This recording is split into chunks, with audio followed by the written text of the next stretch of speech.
नमस्ते दोस्तों। आज मैं आपके लिए लेकर आया हूं एक ऐसी किताब का सार जिसने लाखों लोगों की जिंदगी बदल दी है। जी हां, मैं बात कर रहा हूं एकहार्ट टॉले की अद्भुत रचना द पावर ऑफ नाउ के बारे में। क्या है द पावर ऑफ नाउ?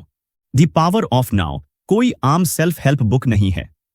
यह एक आध्यात्मिक गाइड है जो हमें सिखाती है कि कैसे हम अपने विचारों और भावनाओं के जाल से मुक्त होकर वर्तमान क्षण में जी सकते हैं। टॉले हमें बताते हैं कि हमारी ज्यादातर परेशानियां अतीत के पछतावे और भविष्य की चिंताओं से पैदा होती हैं। असली शांति और खुशी तो अभी में ही छिपी है। दी पावर ऑफ नाउ को कई अध्यायों में बांटा गया है और हर अध्याय वर्तमान क्षण की शक्ति को समझने के लिए एक नया दृष्टिकोण प्रस्तुत करता है। भाग 1, आप आपका मन नहीं है। टॉले इस भाग में सबसे पहले हमारे उस भ्रम को तोड़ते हैं कि हम अपने विचार ही हैं। वे कहते हैं कि हमारा मन लगातार विचारों का एक शोरगुल मचाता रहता है और हम गलती से खुद को उस शोरगुल के साथ जोड़ लेते हैं। पहचान मन से। हम अक्सर अपने विचारों, भावनाओं, यादों और पहचानों से खुद को जोड़ लेते हैं। जब हम सोचते हैं मैं दुखी हूं, तो हम दुख की भावना के साथ खुद को एक कर लेते हैं। टॉले कहते हैं कि यह एक भ्रम है। हम उस भावना का अनुभव कर रहे हैं, लेकिन हम वह भावना नहीं है। चेतना, मौन साक्षी। टॉले हमें सिखाते हैं कि हमारे भीतर एक मौन साक्षी मौजूद है, चेतना। यह वह हिस्सा है जो हमारे विचारों और भावनाओं को देखता है, लेकिन उनसे प्रभावित नहीं होता। जब हम इस चेतना के साथ जुड़ते हैं, तो हम अपने मन के बंधनों से मुक्त होने लगते हैं। मन को देखना। टॉले हमें अपने विचारों को बिना किसी आलोचना या जुड़ाव के देखने का अभ्यास करने के लिए कहते हैं। कल्पना कीजिए कि आपके विचार आकाश में तैरते हुए बादलों की तरह हैं। आप उन्हें देखते हैं, लेकिन आप उनसे चिपकते नहीं हैं। अतीत और भविष्य का भ्रम। हमारा मन लगातार अतीत की यादों और भविष्य की चिंताओं में उलझा रहता है। टॉले कहते हैं कि अतीत अब मौजूद नहीं है और भविष्य अभी आया नहीं है। असली जीवन तो वर्तमान क्षण में ही घटित हो रहा है। समय का मनोवैज्ञानिक आयाम। हम समय को दो तरह से अनुभव करते हैं: घड़ी का समय, भौतिक समय, और मनोवैज्ञानिक समय, अतीत और भविष्य के बारे में हमारी सोच। मनोवैज्ञानिक समय ही हमारी ज्यादातर परेशानियों का कारण बनता है। भाग 2, चेतना, दुख से मुक्ति का द्वार। इस भाग में टॉले दुख की प्रकृति और उससे मुक्ति पाने के तरीके पर बात करते हैं। दुख शरीर। टॉले एक दिलचस्प अवधारणा पेश करते हैं, दुख शरीर। यह हमारे भीतर जमा हुई नकारात्मक भावनाओं और दर्द का एक ऊर्जा क्षेत्र है। यह निष्क्रिय रह सकता है, लेकिन कुछ खास परिस्थितियों में यह सक्रिय हो जाता है और हमें नकारात्मक विचारों और भावनाओं में डुबो देता है। दुख शरीर को पहचानना। दुख शरीर को पहचानने के लिए हमें अपनी नकारात्मक भावनाओं के प्रति जागरूक होना होगा। जब हम चिड़चिड़े, उदास या बेचैन महसूस करते हैं, तो यह दुख शरीर सक्रिय हो सकता है। दुख शरीर से मुक्ति। दुख शरीर से मुक्ति पाने का पहला कदम है उसे पहचानना। जब हम उसे पहचान लेते हैं, तो हम उसके साथ तादात्म्य स्थापित करना बंद कर देते हैं। टॉले हमें वर्तमान क्षण में रहने और अपनी भावनाओं को बिना किसी प्रतिरोध के स्वीकार करने की सलाह देते हैं। वर्तमान क्षण की शक्ति। वर्तमान क्षण ही दुख शरीर को निष्क्रिय करने की कुंजी है। जब हम पूरी तरह से अभी में मौजूद होते हैं, तो दुख शरीर के पास हमें जकड़ने की कोई जगह नहीं होती। पीड़ा का रूपांतरण। टॉले कहते हैं कि हम अपनी पीड़ा को ज्ञान और शांति में बदल सकते हैं। जब हम अपनी मुश्किलों का सामना जागरूकता और स्वीकृति के साथ करते हैं, तो हम उनसे सीखते हैं और अधिक मजबूत बनते हैं। भाग 3, वर्तमान क्षण। यह भाग द पावर ऑफ नाउ का हृदय है। इसमें टॉले वर्तमान क्षण की शक्ति और उसमें जीने के महत्व पर विस्तार से चर्चा करते हैं। वर्तमान क्षण ही सब कुछ है। टॉले जोर देकर कहते हैं कि हमारे पास वास्तव में केवल वर्तमान क्षण ही है। अतीत जा चुका है और भविष्य अभी आना बाकी है। इसलिए हमें अपना पूरा ध्यान अभी पर केंद्रित करना चाहिए। समय का अंत। जब हम मनोवैज्ञानिक समय से मुक्त हो जाते हैं, तो हम एक अलग तरह के समय का अनुभव करते हैं, शाश्वत वर्तमान। इस अवस्था में कोई चिंता या डर नहीं होता, केवल शांति और आनंद होता है। आंतरिक स्थान। वर्तमान क्षण में प्रवेश करने के लिए हमें अपने भीतर एक आंतरिक स्थान बनाना होगा, विचारों और भावनाओं के बीच की चुप्पी। यह मौन ही हमारी सच्ची प्रकृति है। ध्यान और जागरूकता। ध्यान और जागरूकता वर्तमान क्षण में रहने के शक्तिशाली उपकरण हैं। जब हम ध्यान करते हैं तो हम अपने मन को शांत करना और वर्तमान पर ध्यान केंद्रित करना सीखते हैं। हर पल का आनंद। टॉले हमें सिखाते हैं कि हम हर पल में आनंद और शांति पा सकते हैं, भले ही हमारी बाहरी परिस्थितियां कैसी भी हों। यह आनंद बाहरी चीजों पर निर्भर नहीं करता, बल्कि हमारे भीतर से आता है। भाग 4, मन की रणनीतियां वर्तमान से बचने के लिए। इस भाग में टॉले उन विभिन्न तरीकों पर प्रकाश डालते हैं जिनसे हमारा मन हमें वर्तमान क्षण से दूर रखता है। प्रतीक्षा।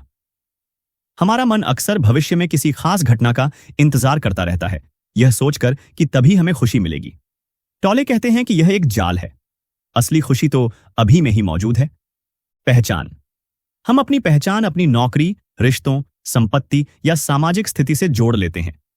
जब ये चीजें बदलती हैं या चली जाती हैं तो हम दुखी महसूस करते हैं। टॉले हमें अपनी सच्ची पहचान को खोजने के लिए कहते हैं, जो इन बाहरी चीजों से परे है। तुलना।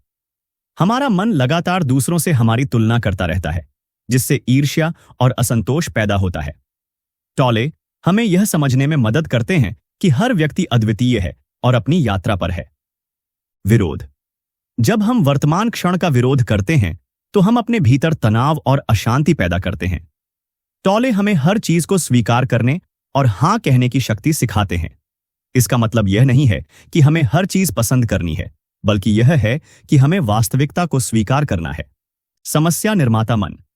हमारा मन अक्सर समस्याओं का निर्माण करता रहता है, भले ही वे वास्तव में मौजूद न हों।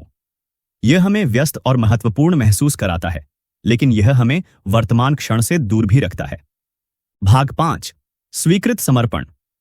इस भाग में टॉले स्वीकृति और समर्पण के महत्व पर जोर देते हैं। स्वीकृति का अर्थ।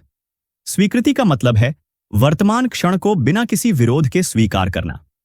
इसका मतलब यह नहीं है कि हमें निष्क्रिय रहना है या बदलाव की कोशिश नहीं करनी है, बल्कि यह है कि हमें पहले वास्तविकता को स्वीकार करना है। समर्पण का अर्थ।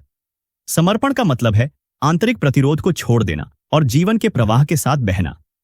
इसका मतलब यह नहीं है कि हमें हार मान लेनी है, बल्कि यह है कि हमें अपने नियंत्रण की इच्छा को छोड़ देना है। स्वीकृति और समर्पण की शक्ति। जब हम वर्तमान क्षण को स्वीकार करते हैं और जीवन के प्रवाह के साथ समर्पित हो जाते हैं, तो हम शांति और सहजता का अनुभव करते हैं। हमारी ऊर्जा प्रतिरोध में बर्बाद नहीं होती, बल्कि रचनात्मक कार्यों में लगती है। आंतरिक और बाहरी समर्पण। टॉले आंतरिक समर्पण, अपनी भावनाओं और विचारों को स्वीकार करना, और बाहरी समर्पण, परिस्थितियों को स्वीकार करना, के बीच अंतर करते हैं। दोनों ही शांति और मुक्ति के लिए महत्वपूर्ण है। भाग 6, संबंध। इस भाग में टॉले वर्तमान क्षण में रहने के महत्व को हमारे रिश्तों के संदर्भ में बताते हैं। प्रेम घृणा संबंध। हमारे ज्यादातर रिश्ते दुख और संघर्ष से भरे होते हैं, क्योंकि हम अपने मन की अपेक्षाओं और मांगों को दूसरों पर थोपते हैं। टॉले हमें सिखाते हैं कि कैसे हम अपने रिश्तों में वर्तमान क्षण में मौजूद रहकर प्रेम और करुणा का अनुभव कर सकते हैं। दर्द शरीर और रिश्ते। दुख शरीर। हमारे रिश्तों में नकारात्मकता और संघर्ष का एक बड़ा स्रोत हो सकता है। जब हमारा दुख शरीर सक्रिय होता है तो हम अपने प्रियजनों पर अपनी नकारात्मक भावनाओं को प्रक्षेपित कर सकते हैं। वर्तमान क्षण में प्रेम। सच्चा प्रेम तब प्रकट होता है जब हम पूरी तरह से वर्तमान क्षण में मौजूद होते हैं और दूसरे व्यक्ति को बिना किसी अपेक्षा या निर्णय के देखते हैं। रिश्तों का रूपांतरण। वर्तमान क्षण में रहने और अपने मन की नकारात्मक आदतों को पहचानने से हम अपने रिश्तों को रूपांतरित कर सकते हैं और अधिक गहरे और प्रामाणिक संबंध बना सकते हैं। भाग 7, अब से परे। इस अंतिम भाग में टॉले वर्तमान क्षण की शक्ति के गहरे आध्यात्मिक आयामों का पता लगाते हैं। अस्तित्व का मौन स्थान। वर्तमान क्षण हमें अस्तित्व के उस मौन स्थान से जोड़ता है जो सभी विचारों और भावनाओं से परे है। यह हमारी सच्ची प्रकृति का स्रोत है। अमरता का एहसास। जब हम समय के भ्रम से मुक्त हो जाते हैं तो हमें अपनी शाश्वत प्रकृति का एहसास होता है। हम समझते हैं कि हम केवल एक भौतिक शरीर नहीं हैं, बल्कि एक अनंत चेतना है। आनंद का स्रोत। सच्चा आनंद बाहरी परिस्थितियों पर निर्भर नहीं करता, बल्कि हमारे भीतर से आता है। वर्तमान क्षण में रहने की शांति और पूर्णता से। एक नई पृथ्वी। टॉले एक ऐसी दुनिया की कल्पना करते हैं जहां ज्यादा से ज्यादा लोग वर्तमान क्षण में जीना सीख रहे हैं, जिससे एक अधिक शांतिपूर्ण और जागरूक ग्रह का निर्माण होगा। किताब से मुख्य बातें। आप आपका मन नहीं है। आप वह चेतना हैं जो आपके विचारों और भावनाओं को देख रही है। हमारी ज्यादातर परेशानियां अतीत के पछतावे और भविष्य की चिंताओं से पैदा होती हैं। असली शांति और खुशी वर्तमान क्षण में ही छिपी है। अपने विचारों और भावनाओं को बिना किसी जुड़ाव के देखना सीखें। दुख शरीर को पहचानें और उससे मुक्त होने के लिए वर्तमान क्षण में रहें। हर पल का आनंद लें, भले ही आपकी बाहरी परिस्थितियां कैसी भी हों। स्वीकृति और समर्पण शांति और मुक्ति की कुंजी है। वर्तमान क्षण में रहकर अपने रिश्तों को रूपांतरित करें। अपनी सच्ची प्रकृति को पहचानें, जो समय और विचारों से परे है। यह किताब किसके लिए है? द पावर ऑफ नाउ उन सभी लोगों के लिए है जो अपने जीवन में अधिक शांति और खुशी पाना चाहते हैं, अपने मन के नकारात्मक विचारों और भावनाओं से मुक्त होना चाहते हैं, वर्तमान क्षण की शक्ति को समझना चाहते हैं, अपने रिश्तों को बेहतर बनाना चाहते हैं, अपनी आध्यात्मिक यात्रा को गहरा करना चाहते हैं। निष्कर्ष, द पावर ऑफ नाउ एक गहन और परिवर्तनकारी किताब है। यह हमें सिखाती है कि कैसे हम अपने मन के बंधनों से मुक्त होकर वर्तमान क्षण की शक्ति का अनुभव कर सकते हैं। यह एक आसान यात्रा नहीं है, लेकिन इसके लाभ अनमोल हैं। यदि आप अपने जीवन में सच्ची शांति और खुशी पाना चाहते हैं, तो मैं आपको इस किताब को पढ़ने और इसके शिक्षाओं को अपने जीवन में लागू करने के लिए प्रोत्साहित करता हूं। तो दोस्तों, यह था एकहार्ट टॉले की द पावर ऑफ नाउ का सार। उम्मीद है कि आपको यह जानकारी पसंद आई होगी।